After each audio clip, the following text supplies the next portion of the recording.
Matsiaro manokana antsika namana mpitolona am'izao daty manatantara 7 février 2009 7 février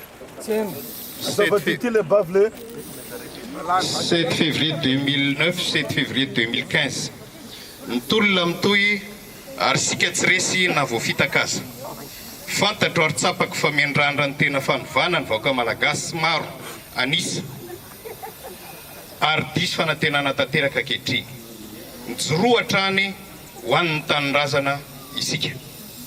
Zay ny afatry président Andry Rajoelina.